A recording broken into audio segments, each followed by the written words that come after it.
Milwaukee, Erik Spoelstra could pick up the phone.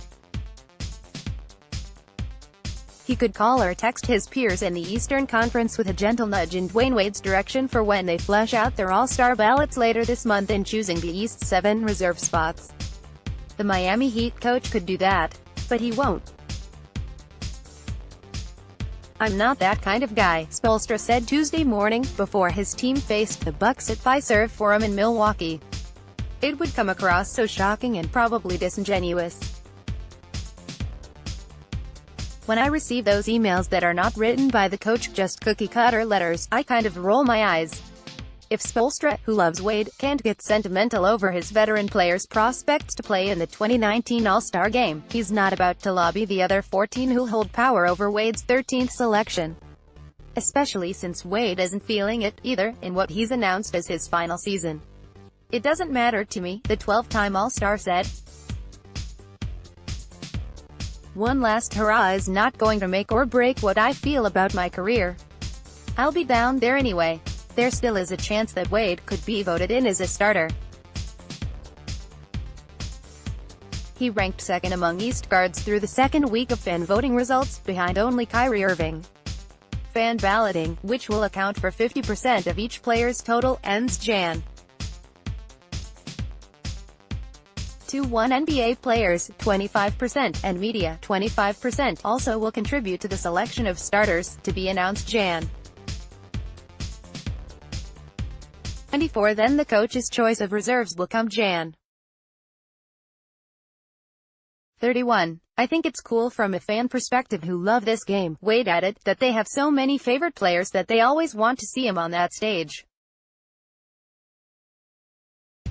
But when it comes to the All-Star, you want the guys that deserve to be an All-Star, the best first half of the season, to be able to go and live out a dream.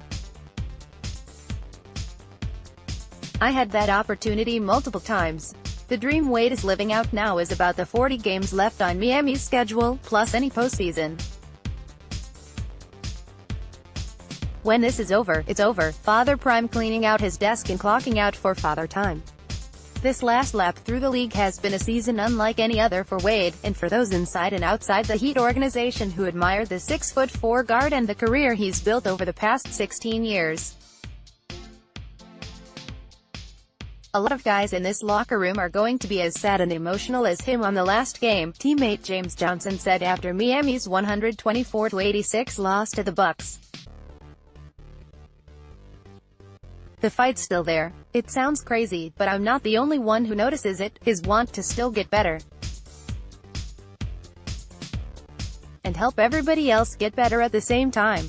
The native of Robbinsville, south of Chicago, and arguably the greatest pro athlete in South Florida's history, has crafted highlights and memories everywhere he's gone in this league. But Milwaukee, if not first among equals, ranks near the top for him as far as NBA opponents, venues and crowds. It's where he went to college, at the Marquette University campus. That's a Steph Curry three-pointer to the west. It's where he played, sort of. The Bucks and the Golden Eagles shared Mecca till 1988, then Bradley Center through last season, and now Fiserv. Wade never had competed at the city's new downtown arena before Tuesday, but as he spoke courtside with reporters in the morning, a banner with his No. 3 Marquette jersey hung in the rafters directly overhead. "I always talk about coming to Marquette, many years ago now, with a hope and a dream," Wade said. "Hoping to become good enough to play at the next level, and I was able to accomplish that. There's a lot of memories coming back. Played in the Bradley Center a lot more memories there." Wade played just 2 seasons at Marquette, but left his mark, especially in 2002-03 when he averaged 21.5 points and led the school to its 3rd Final Four, and first since Al McGuire's 1977 championship, last hurrah. The program had produced some solid professional players during and immediately after McGuire's heady 13-year run, including Maurice Lucas, Jim Jones, Dean Meminger and Doc Rivers. But in the 20 years after Rivers was drafted in 1983, only 5 Marquette players got a sniff in the NBA. Starting with Wade, who was the No. 5 pick in 2003, 8 players from the program have been drafted, including Wesley Matthews, Jay Crowder and Jimmy Butler, and 14 have drawn NBA paychecks of some duration. It was really cool early in his career when Coach Tom Crean was still at Marquette, Spoelstra said.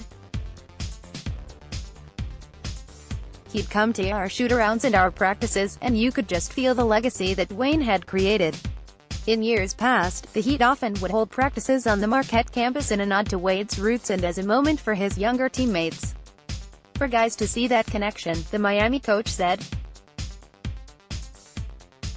This time, Wade got to town the day after the demolition of Bradley Center went public with an impressive implosion of the building's roof. Wade watched video of it with Johnson. Imagine your old grade school being razed, or seeing your favorite playground turned into a shopping mall. It was a little emotional, Wade said. There was a lot of memories go in that explosion for me. Ya know, Wade and his team won't like the memory they made Tuesday in the new place. In the final game of his 36th year, Wade turns 37 Thursday. He entered to a loud cheer midway through the first quarter and stuck around for 10 minutes, then came back for the final 94 seconds. He played another 11 minutes after halftime, but it was hopeless. An onslaught, Spoelstra called it, as the Heat fell to 21-21. Wade finished with 9 points on 4 of 7 shooting, with 3 rebounds and 4 assists. He came up empty in the one stat that still intrigues him. Wade needs 28 blocked shots in the final 40 games to match Michael Jordan's record for guards of 893. That's the side of the ball that speaks to Milwaukee coach Mike Budenholzer. He does amazing things on the biggest stages, Budenholzer said. Be it a postseason game or a regular season game, when he dials it up defensively. It's amazing some of the things he can do. Whether it be blocking shots or getting into the passing lanes and getting steals.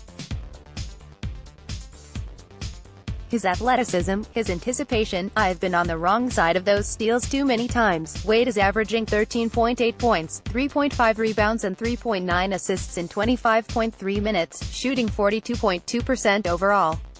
His per 36 numbers have been solid: 19.8 points, 4.9 rebounds, 5.5 assists, but his efficiency rating is low for him and his days of dominating games by getting to the line are over. He plays now more in the service of the other Heat players, running dribble handoffs for the big men, spacing the floor as much as he can as an average three-point shooter.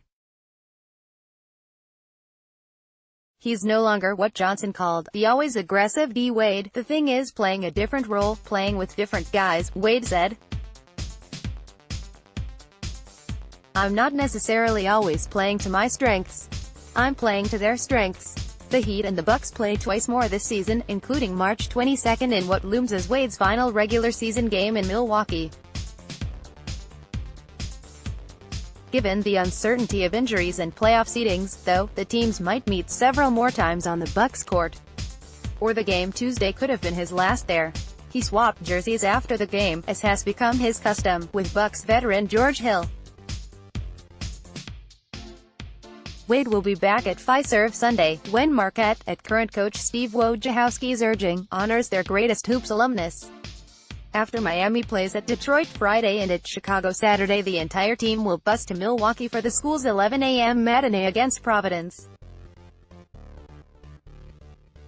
Only after a ceremony saluting Wade will the Heat head to Boston for its game Monday.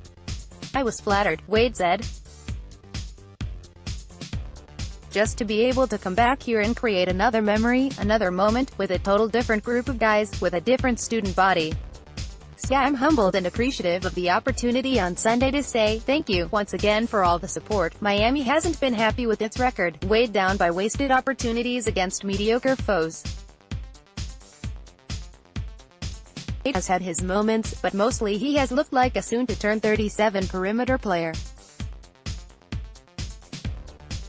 Will this farewell season be memorable? I dunno, Spoelstra said, but I'll be telling Dwyane Wade stories for the rest of my coaching career. And how he was willing to sacrifice and do different things for the betterment of the team. Wade said that, even on such a moribund night as Tuesday, his commitment to see this through hasn't wavered. For 22 minutes, he was able to lose himself in the game that largely has defined him, certainly brought him most of what's good in his life. There are other guys in there who are going to carry this loss, and coach is going to, more than I will, Wade said. I'm on the downside now. There's only 40 games left in my basketball life. For me, I'm just enjoying the process. This is probably our third one like this. It's going quick. We'll be at the All-Star break before we know it, and it's downhill from there. ****** Steve Ashburner has written about the NBA since 1980. You can email him here, find his archive here, and follow him on Twitter.